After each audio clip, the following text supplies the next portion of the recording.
আমাদের মধ্যকার অনেকটাই তরুণ দাড়িগণ যোগ্যতা না থাকা সত্ত্বেও ফতোয়া দেন। বিষয়টা কতটুকু সঠিক? সঠিক নয়, গুনাহ হবে।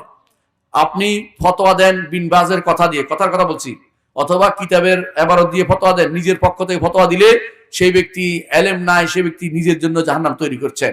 রাসূলুল্লাহ সাল্লাল্লাহু আলাইহি ওয়াসাল্লাম এই জন্য বলছেন দুই বিচারক জাহান্নামে যাবে আর একজন জান্নাতে যাবে। অর্থাৎ যে না জেনে ফতোয়া দিচ্ছে, না জেনে বিচার করছে, জাহান্নামে যাবে।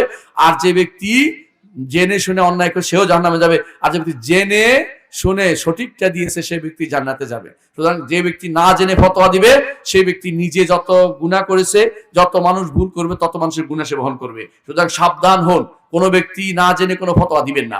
জানার পরে ফতোয়া দিবেন। ফতোয়া দেওয়ার জন্য আপনার যোগ্যতা আছে কিনা জেনে নিবেন। আপনি এটা দরকার হলে আলেমদের থাকে বলবেন আমি কি ফতোয়া দিব। আমরাও তো নিজেরা ফতোয়া দিই না, আমরা কি করি? আমাদের শেখদের কথা বর্ণনা করি। শেখ মোহাম্মদ সালেহ ওসাইমিন কি বলছেন বলি, আমরা শেখ বিন বাজের কথা বলি, আমরা ওখান থেকে পড়ে আসে বলি, নিজের পক্ষ থেকে কোনো ফতোয়া দেওয়ার যোগ্যতা অর্জন করিনি আমরাও। তো আমাদের ছাত্ররা কিভাবে অর্জন করেছে এটা তো হতেই পারে না, বিশেষ কথাটা। এই জন্য যারা বেশি বেশি ফতিয়া দিবে তাদের রসুলের হাদিসটা স্মরণ করা দিবে। রসুল বলছেন আজরাউকুম আলাল ফুতিয়া আজরাউকুম আলান নার, তোমাদের মধ্যে যে বেশি বেশি তাড়াতাড়ি ফতোয়াবাজ হবে তাড়াতাড়ি জাহান্নামে যাওয়ার পথ রচনা করবে। বুঝে নিতে হবে আমাদেরকে।